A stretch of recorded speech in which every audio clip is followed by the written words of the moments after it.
तस्मै श्री गुरुवे नमः। अज्ञानतिमिरान्धस्य ज्ञानाञ्जनशलाकया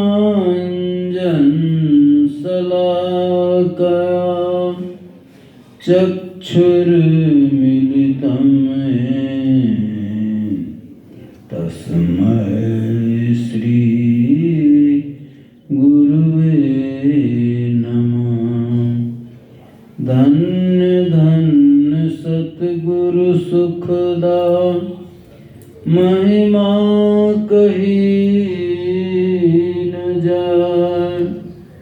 जो कुछ कहूँ तुम्हारी कृपा मोते कछु न बसाए। श्री सद्गुरु महाराज की जय। श्री सद्गुरु महाराज की जय। श्री सद्गुरु महाराज की जय। अव्यक्त रूप में परमाराध्य ब्रह्मलीन संत सद्गुरु महाराज के बलपाद पंकजों में कोटि सा नमन। मंचस्य पूज्य बाबा आदरणीय सत्संग प्रेमी तथा आदरणीय माताओं एवं पुण्यवती देवियों सबों को नमन है।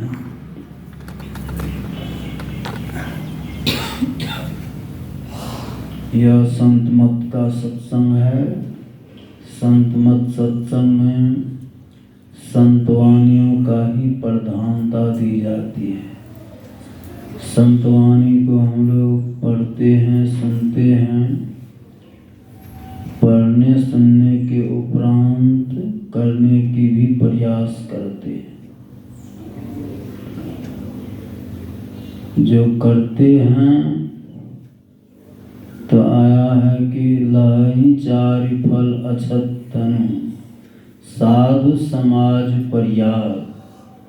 जो साधु समाज में उपदेशों को आनंद मन से यानी प्रसन्न मन से सुनकर समझते हैं तो मानो प्रयाग में अधिक प्रेम के साथ स्नान करते हैं। एक प्रयागराज तो हम लोग जानते हैं कि जो इलाहाबाद का प्रयागराज नाम पड़ गया। उस प्रयागराज में हम लोग जाते हैं। वहाँ पर कहा जाता है कि दो धारा यानी गंगा की और जमुना की, यह दो धारा देखते हैं। तीसरी धारा जो सरस्वती का है वह देखने में नहीं आता है। परमाराध्य संत सद्गुरु महाराज के उपदेश में है कि उस धारा में उस त्रिवेणी के संगम में मैं भी गया। दो धारा देखी, तीसरी धारा देखने को नहीं मिली। वहाँ के लोगों से जब पूछा गया तो वहाँ के लोगों ने कहा कि वह सरस्वती की धारा जो है बाहर की नहीं है, वह अंतर की है, यानी अंतर में बहने वाली है क्या? अंतः सलीला। यही गुरु महाराज लिखते हैं कि इंगल दहिन गंग सूरज पिंगल चंद जमुना वाही सरस्वती सुखमन बीच चेतंजल धार मानी। आँख की जो दाई धार है इसी को गंगा कहा गया। आँख की जो बाई धार है इसी को जमुना कहते हैं। और जिसको सुखमना कहते हैं, सहरक कहते हैं, उसी को सरस्वती नाम से विख्यात की गई। तो यह सरस्वती आपके अंदर में गुरु महाराज पदावली में दर्शाते हैं कि सतगुरु को धरि ध्यान सहज श्रुति शुद्ध करी सन्मुख बिंदु निहार सरस्वती नहाय चली। जो संत सदगुरु की मूर्ति को अपने में प्रयास करेंगे ध्यान करके उगाने का, थोड़ा भी अगर प्रयास करेंगे तो कहते हैं कि वह सब तरह से शुद्ध हो जाएगा। जब तक ध्यान नहीं करेंगे तो कहते हैं कि बाहर की त्रिवेणी में स्नान करने से शरीर की सफाई होती, मन की कोई सफाई नहीं।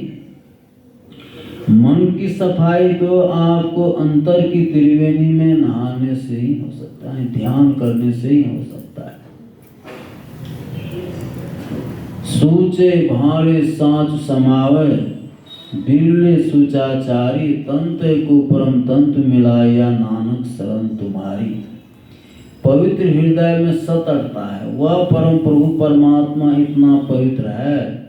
कहते हैं जब तक उस तरह से पवित्र नहीं हो जाए तब तक वह परमात्मा इसमें समावेश नहीं हो सकता है। इसलिए कहते हैं कि पवित्रता के लिए पापों को छोड़ो।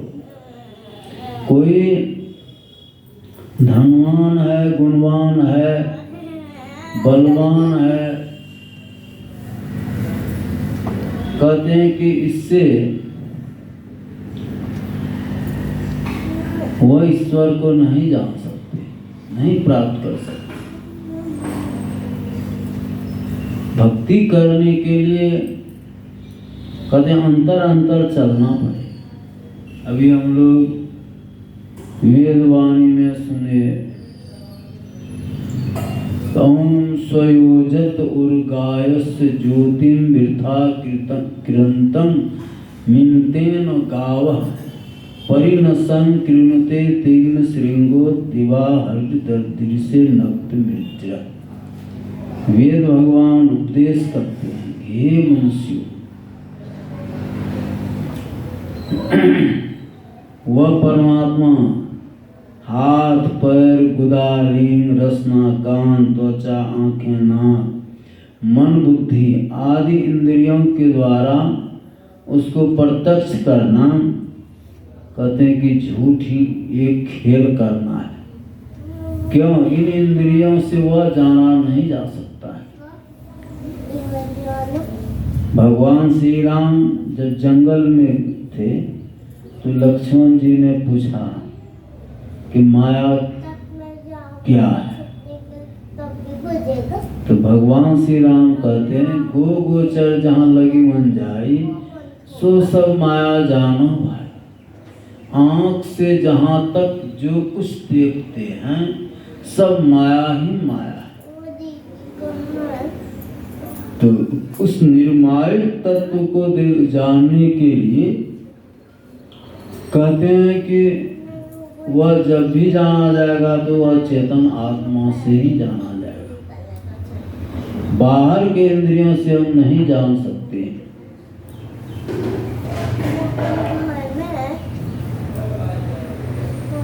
जैसे एक एक इंद्रियों का एक एक विषय है। जैसे आँख से हम लोग रूप देखते हैं, कान से शब्द सुनते हैं, नासिका से गंध ग्रहण करते हैं, जिह्वा से रसास्वादन करते हैं, चमड़ी से स्पर्श करते हैं। कहते हैं यह प्रत्येक इंद्रिय का अलग अलग विषय है। आप चाहेंगे आँख से हम सुन भी लें या कान से देख भी लें, कहते हैं ऐसा नहीं हो सकता है। जैसे प्रत्येक इंद्रिय का प्रत्येक विषय है, उसी तरह से परमात्मा का जो विषय है वह चेतन आत्मा है। वह जब भी जाना जाएगा तो चेतन आत्मा से ही जाना जा सकता है, पहचाना जा सकता है। संत कबीर साहब कहते हैं कि बाबा अगम अगोचर कैसा। संत कबीर साहब से लोग पूछते हैं कि बाबा वो अगम अगोचर, अगम कहा गया है मन बुद्धि कि पहुंच से बाहर। बाबा अगम अगोचर कैसा?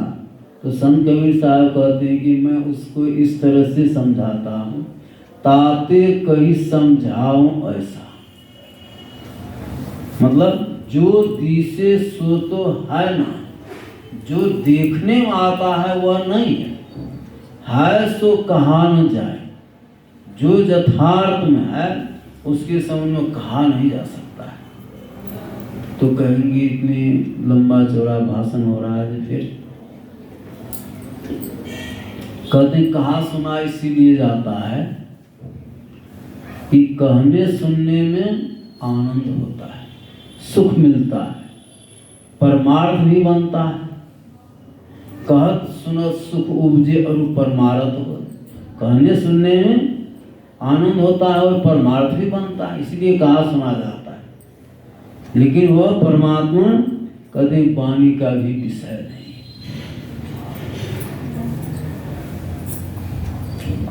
उस परमात्मा को जानने के लिए कहते अंतर अंतर ही हम चल करके जान सकते हैं, प्राप्त कर सकते हैं। भगवान श्री राम ऐसे सत्संग की सभा में बैठे हुए थे। उस सभा में श्रोता में भगवान श्री राम ही और सब सत्संगी लोग थे। अब वक्ता में वशिष्ठ जी थे। तो वशिष्ठ जी अपने प्रवचन के माध्यम से सुनाते हैं कि यहाँ जितने हम लोग हैं सब एक ही हैं, दूसरा कोई नहीं। भगवान श्री राम खड़े हो जाते हैं और कहते हैं गुरुदेव जब सब एक ही हैं तो कहते किसको है? जब सब एक ही हैं तो कहते किसको है? इस पर वशिष्ठ जी चुप हो जाते हैं, कुछ बोलते नहीं हैं। भगवान श्री राम कहते क्या गुरुदेव हम पर रुष्ट तो नहीं हो गए? आप बोल रहे थे, आपको बीच में टोक दिए, क्या हम पर नाराज तो नहीं हो गए? कहते हैं कि नहीं बेटा, मैं तुम्हारा प्रश्न का उत्तर दे रहा हूं। कहते हैं आप बोलते नहीं है कुछ, या फिर उत्तर कहाँ मिल रहा है? कहते हैं इस प्रश्न का उत्तर ही चुप है। गुरु महाराज यही बात पदावली में लिखते हैं, नहीं सूर्य सकता जिसे कर प्रकाशित, न माया ही शक्ति जिसे कर मर्यादित। जो मन बुद्धि वाणी सवन को अगोचर, बताया हो चुप जिसको वाह मुनिवर वास्कर मुनि की संवाद। जा का नाम अकहवा भाई, ताकर का रमेनी भाई। वह परमात्मा जो है कहते हैं अकहवानी कहने की जो तो स्वामी तुलसीदास जी महाराज इस तरह से बहुत से वर्णन भी किए।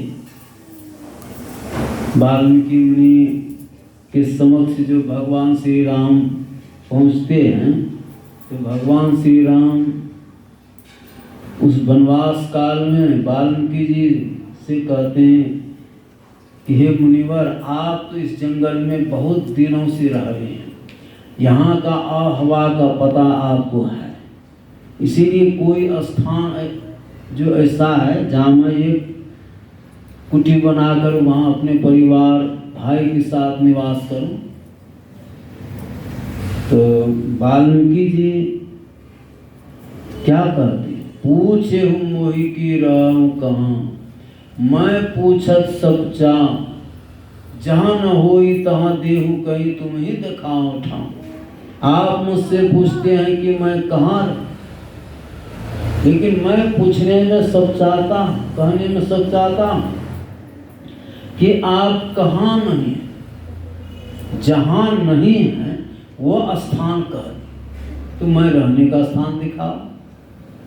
भगवान श्री राम सोचते हैं कि यह मुनि हमें बाहर से ही नहीं समझते कि वही धनुषधारी राम है।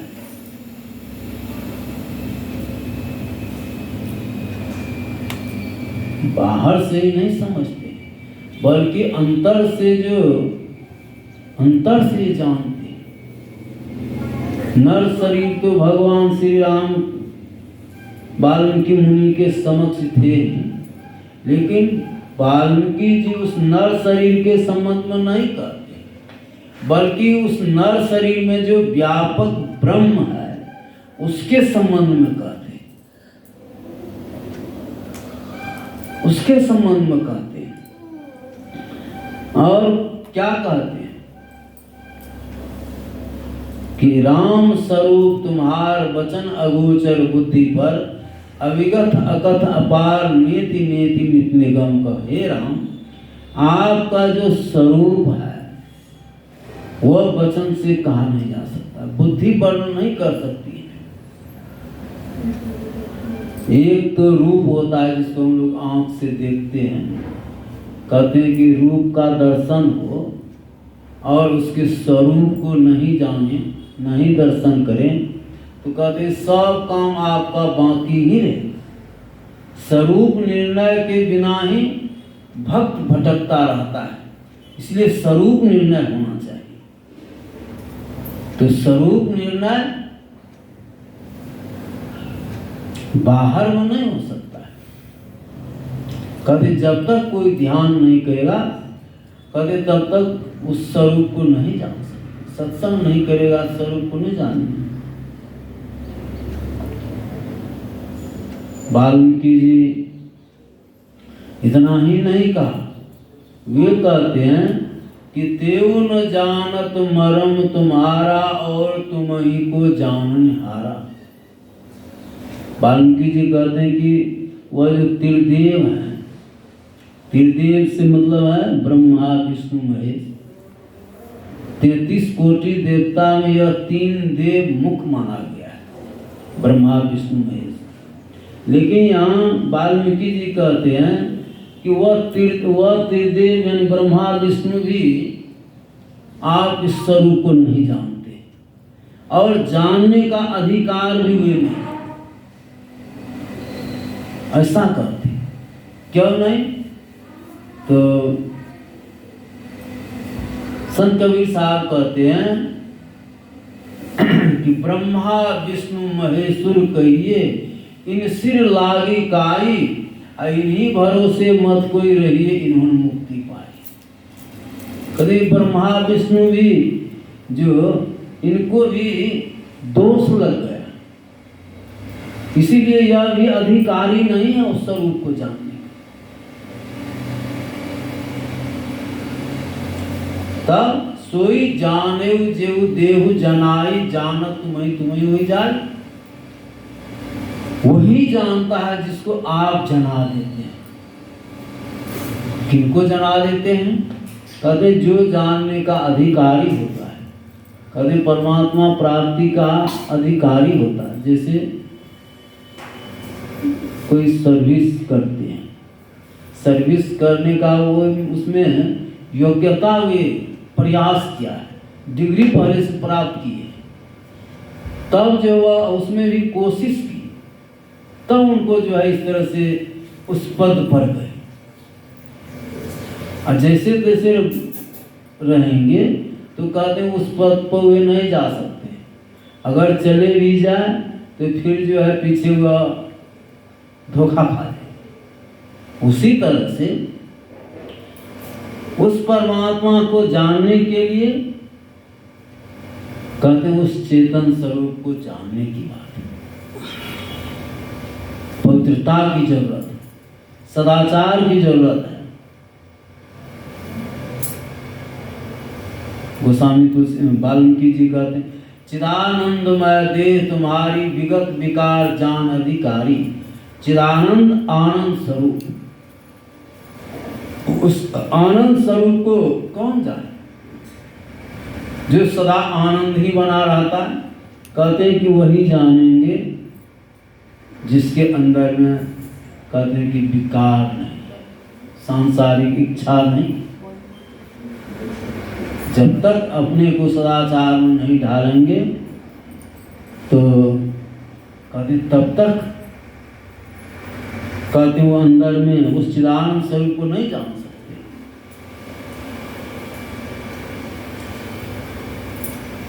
नर्तन धर संसुर काया काहू करहूँ जस प्राकृत राजा।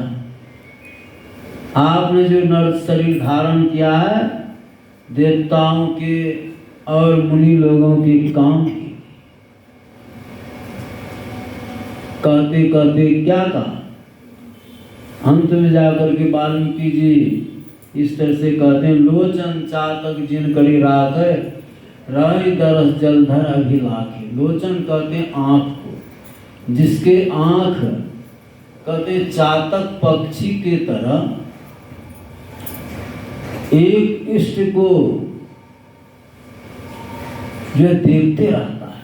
जैसे चातक पक्षी अपने बच्चे को सिखाते हैं। बच्चे को क्या सिखाते हैं? बच्चे को सिखाते हैं कि जितना इधर नदी है, तालाब है, पोखर है, जितने समुद्र हैं या जो भी नक्षत्र है, किसी का पानी नहीं लेना है। तब जब भी लेना है तो स्वाति नक्षत्र का, जो लास्ट में चित्रा नक्षत्र के आसपास में एक नक्षत्र आता है, कहते हैं कि स्वाति नक्षत्र आता है, उसका जो एक बूंद गिर जाता है, कहते हैं एक बूंद वह जल प्राप्त करके संतुष्ट हो जाता है। जल में रहते हुए भी अन्य जल को वह ग्रहण नहीं करता है। यहाँ भक्ति में भी एक निष्ठता होनी चाहिए, लेकिन ये एक निष्ठता नहीं है। कभी इस देव का, कभी उस देव का, कभी इस मूर्ति का, कभी उस मूर्ति का, इस तरह से पूजा करते हैं। 100 वर्षा भक्ति करे एक दिन पूजे आन, 100 अपराधी मानवा परि 84 खान। तो यहाँ एक निष्ठता भी होनी चाहिए। चकवा स्वाति पक्षी में एक निष्ठता है, और एक चकोर पक्षी होता है। चकोर पक्षी चंद्रमा का ध्यान करते, जेहि दिस फिरे चंद तेहि दिस मुख को फेरे, चंदा जाए छिपाए आग के भीतर को। चंद्रमा रात में जिधर जिधर घूमता है, कहते हुआ चकोर पक्षी उसके ध्यान करने में उसी तरह से अपने मुख को घुमाता है, और जब सुबह में छिप जाता है तो कहते हैं कि वह आँख के भीतर खोजता है, आँख को खाता है। यही प्रश्न जो गुरु महाराज से और संत सुबास हुआ। गुरु महाराज से कहा कि हजूर चकोर पक्षी चंद्रमा का ध्यान करके जब चंद्रमा छिप जाता है तो कहते हैं कि आँख को खाता है। गुरु महाराज का आँख को खाता है तो पकता नहीं है, कहा उसके शरीर में पानी होगा इसलिए नहीं पकता है। कारण है इसमें कि चंद्रमा का ध्यान क्या है, चंद्रमा में क्या गुण है। चंद्रमा में शीतलता का गुण है। गुरु महाराज कहते हैं कि चंद्रमा में शीतलता का गुण है। वो जो ध्यान करके शीतलता को प्राप्त कर गया, इसलिए आग में घुसने पर या आग को खाने को कुछ नहीं होता है। यहाँ गुरु महाराज का यह भी आशा है कहने का कि जिस इष्ट मूर्ति का हम लोग ध्यान करते हैं उसमें क्या गुण है, उसमें परमात्मीय गुण है। जो उसको उस ध्यान करके उस रूप को अपने हृदय में उगा लेते हैं, उसके हृदय में भी परमात्मीय गुण हो जाता है। तो इस तरह से गुण से गुणान्वित और स्वरूप में नहीं है। बहुत से जैसे भगवान का रूप है, लोग कहते भगवान के रूप का ध्यान नहीं, गुरु महाराज के रूप का ध्यान। तो भगवान की मूर्ति में कहते हैं कि हेर फेर हो गया। अभी हम लोग क्या देखते हैं कि भगवान के मूर्ति इस तरह से बनाया है जिस तरह से ग्रंथ में लिखा हुआ है, रोचक भयानक जथार्थ। जिस कलाकार में जितनी प्रवीणता है वे उतने अच्छे से अच्छे रूप बनाते हैं, और जिस कलाकार में कम प्रवीणता है उसके बनाने में रूप में अंतर पड़ जाता है। तो भगवान के रूप में भी अंतर पड़ गया। अभी जो गांव घर में नाटक खेलता है तो वही नाटक खेलने वाले क्या बनते हैं? वही राम बनते हैं, सीता बनते हैं, लक्ष्मण बनते हैं, हनुमान बनते हैं। और वो व्यक्ति कैसा है? शराबी, दारू पीने वाला है, मांस मछली खाने वाला है। और वही फोटो को जो निकाल के बाहर विकसित कर दिया। तो कहते हैं तस्वीर भी होना चाहिए, रूप भी होना चाहिए, तो शुद्ध होना चाहिए। तो यह उसमें जो है कमी हो गया। ये अभी गुरु महाराज की जो मूर्ति है, कहते इसमें कोई कमी नहीं है, लेकिन फिर भी कलाकार इसमें भी कुछ हेर फेर कर रहे हैं। तो इसीलिए गुरु महाराज की मूर्ति कहते ध्यान करने के लिए। इस मूर्ति का हम ध्यान करेंगे तो जो गुण गुरु महाराज में है, उनके ध्यान करके हम हृदय में उगाएंगे तो वही गुण हम में भी आ जाए। जी गुरु महाराज लिखते हैं, प्रभु को पाए अपन को हारे, द्वैत भाव में ही तय डारे। तो उसको प्राप्त करना। हमें प्रभु प्रभु हम एक ही होई, द्वंद और द्वैत रहे नहीं कोई। मैं ही ऐसी आरत कीजे, भव मह जन्म बहुरी नहीं। तो इस तरह से ध्यान की युक्ति जान करके ध्यान करने की यहाँ विशेषता है। लेकिन अर्जुन से जब भगवान श्री कृष्ण ने कहा कि यह ज्ञान मैंने पहली पहल विवस्वान सूर्य को बताया। अर्जुन तर्क करते हैं कि आप तो अब हैं भगवान, सूर्य तो बहुत पहले हुए, आपने कैसे उनको कहा? तो भगवान कृष्ण कहते हैं कि तुम्हारे और हमारे बहुत से जन्म गुजर गए, तुमको स्मरण है, हमें स्मरण है। भगवान कृष्ण को अनेक जन्मों की बात स्मरण क्यों नहीं रहेंगे? वे महायोगेश्वर हरि का विशेष अवतार कहे जाते हैं।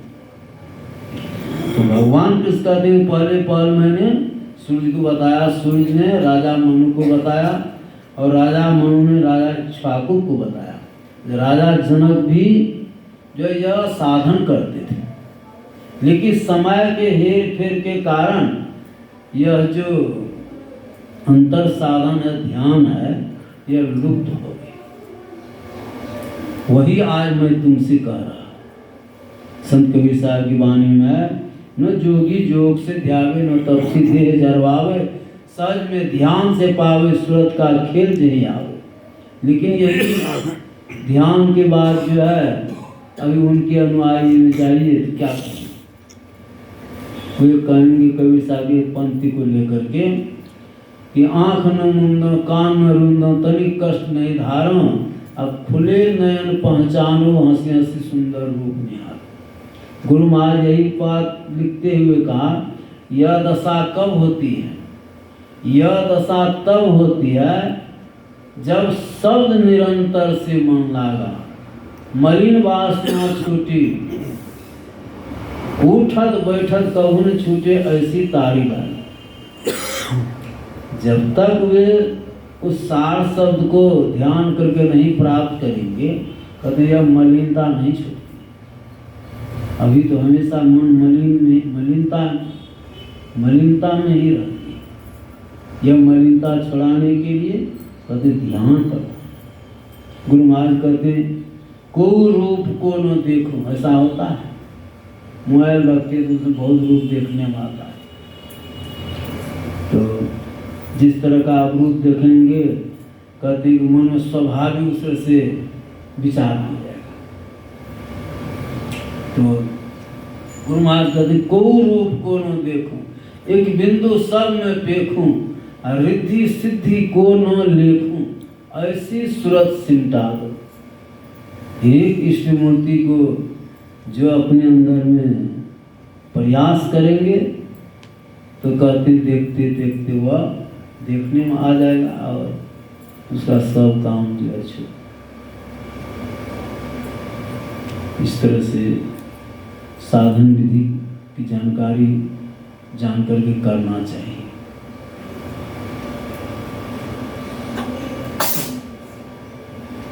एक राजा थे जिसके पास में एक 18 वर्ष की लड़की थी। कहते हैं कि राजा कैसे थे? राजा ईश्वर विश्वासी भक्त थे। तो उसके मन हुआ कि जैसे मैं ईश्वर विश्वासी, ईश्वर पर श्रद्धा रखने वाले हूँ, मेरे सब परिवार भी वैसे ही हैं, तो अपनी पुत्री को विवाह भी वैसे स्थान में जाकर भी करूं जो ईश्वर विश्वासी भक्त है। लेकिन उस तरह से वैसा आदमी उसको मिल नहीं रहा। एक रोज घूमते घामते एक शिव मंदिर पर गए। शिव मंदिर पर देखा कि एक नवयुवक है जिसके शरीर पर भी ठीक से वस्त्र नहीं है। लेकिन वस्त्र तो नहीं है, लेकिन परमात्मा के ध्यान में वह मग्न है। राजा को हो गया यही ईश्वर पर विश्वासी भक्त हो, तब तो इतना इस तरह से ध्यान कर रहा है। तो राजा वहां पर बैठ गए। जब उसका ध्यान भग्न होता है, उठते हैं, तब उनसे पूछते हैं कि कहो जी, तुम्हारे पास में क्या व्यवस्था है? तो वे कहते हैं कि हमारे पास में श्रद्धालु की व्यवस्था है। तुम्हारा काम कैसे चलता है? कहते हैं जैसे परमात्मा चलाते हैं वैसे चलता है। तो राजा को विश्वास हो गया, अवश्य पूर्ण विश्वासी, ईश्वर विश्वासी भक्त है, इसी के साथ जो अपनी पुत्री का विवाह करना चाहिए। उसको कह सुन करके ले गए अपने राजभवन। धूमधाम शान के साथ उसके साथ पुत्री का विवाह कर दिया। विवाह होता है सुबह, राजकुमारी को लेकर के वह लड़का चले जाते हैं। घर द्वार तो था नहीं, जंगल में एक वृक्ष के नजदीक में रखा। वृक्ष के नजदीक में जो वृक्ष था, वृक्ष में एक खोदर था। खोदर के सकोरे, उसमें कुछ जल था, और उसके सकोरे पर कुछ रोटियां रखी हुई थी बचा। तो राजकुमारी पूछती है अपने पति से, स्वामी जी, यह जो यहाँ रोटियां है, जल के वृक्ष में खोदा